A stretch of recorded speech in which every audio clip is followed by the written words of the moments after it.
अस्सलाम वालेकुम दोस्तों, welcome back to my YouTube channel stories by Badshah. उम्मीद है आप सब खैरियत से होंगे। अल्लाह ताला आपको खुश व आबाद रखे और तमाम बुरी आफात और बलाओं से दूर रखे। तो चलिए दोस्तों, अपने आज के खौफनाक वाक़े की तरफ बढ़ते हैं। मेरे घर के रास्ते में एक कब्रिस्तान पड़ता है। जब भी हमें कहीं आना जाना होता है तो उसी कब्रिस्तान के रास्ते से होकर ही हम जाते हैं। एक दिन मेरे साथ एक ऐसा खौफनाक वाक़या पेश आया जो मैं आज आपको बताने जा रहा हूँ। मेरा नाम राजेश है। मैं अपनी फैमिली के साथ बिजनौर उत्तर प्रदेश में रहता हूँ। मेरा एक बड़ा भाई है जो लखनऊ यूनिवर्सिटी से बीटेक कर रहा है और छोटी बहन है जो कि एक कॉलेज में पढ़ती है। घर में सिर्फ मैं हूँ जो रात को अपने दोस्तों के साथ मूवीज़ देखता हूँ और घूमता रहता हूँ। मुझे घर में किसी की भी कोई भी रोक टोक नहीं है। मैं कहीं भी आ जा सकता हूँ। आज मैं आपको उस दिन के बारे में बताने जा रहा हूँ जो मेरी लाइफ का बहुत ही खौफनाक दिन था। मुझे बहुत ही अच्छे से याद है कि मैं और मेरे 3 दोस्त रात को अपने कॉलेज फ्रेंड की बर्थडे पार्टी में गए हुए थे। पार्टी तकरीबन रात के 9 बजे शुरू हुई थी और तकरीबन 12 बजे ख़त्म हुई थी। मेरे बाकी दोस्तों के घर मेरे घर से काफ़ी दूर थे, इसलिए वो मुझे रास्ते में मेरे घर के नज़दीक ही छोड़कर अपने अपने घरों में चले गए थे। मैं अकेला ही घर पर आ रहा था। जैसे कि मैंने आपको बताया कि मेरे घर के रास्ते में ही एक कब्रिस्तान पड़ता है। तो जैसे ही मैं उस कब्रिस्तान के पास पहुंचा तो मैंने किसी को देखा जो कि बहुत ही अजीब था।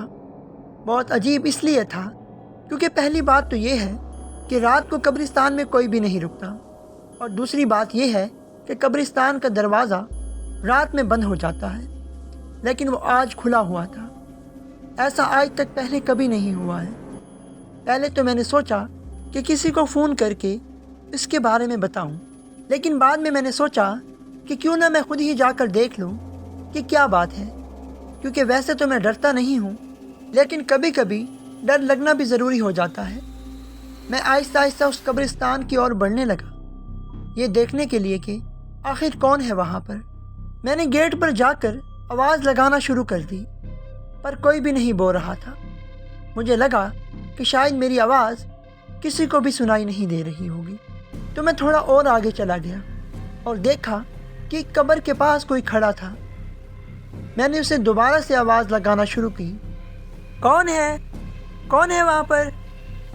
लेकिन वो पीछे ही नहीं मुड़ रहा था, बस चुपचाप खड़ा था।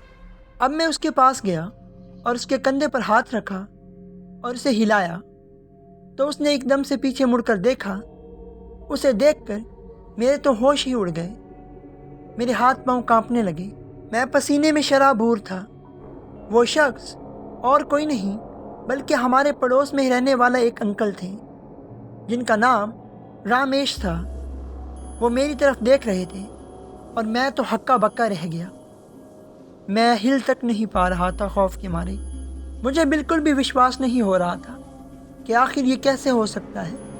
वो कैसे किसी को या फिर मुझे नज़र आ सकते हैं। दोस्तों, इस वाक़े को मज़ीद आगे बढ़ाने से पहले आप सबसे रिक्वेस्ट है कि हमारे चैनल को सब्सक्राइब कर दें और बेल के आइकन को दबा दें ताकि हर आने वाली वीडियो सबसे पहले आपको मिले।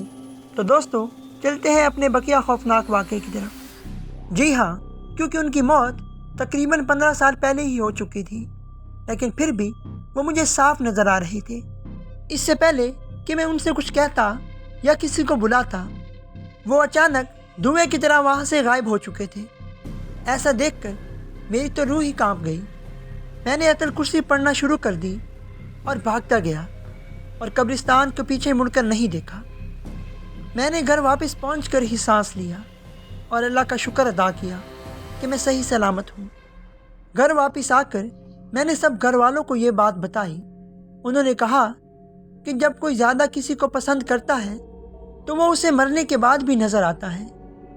दोस्तों, ये बात बिल्कुल सच है। ऐसा होता है जैसे मेरे साथ हुआ।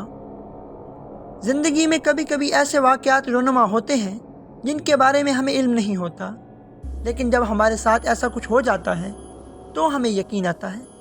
लेकिन जब तक कुछ ऐसा नहीं होता तो कोई भी यकीन नहीं करता इन बातों पर। दोस्तों, उम्मीद है आपको आज का ये खौफनाक वाक़या अच्छा लगा होगा। اس طرح کے مزید سچے اور خوفناک واقعات سننے کے لیے ہمارے چینل کو سبسکرائب کریں اور بیل کے آئیکن کو دبا دیں تاکہ ہر آنے والی ویڈیو سب سے پہلے آپ کو ملے۔ تو دوستو، ملتے ہیں ایک نئے خوفناک واقعے کے ساتھ، تب تک کے لیے اللہ حافظ۔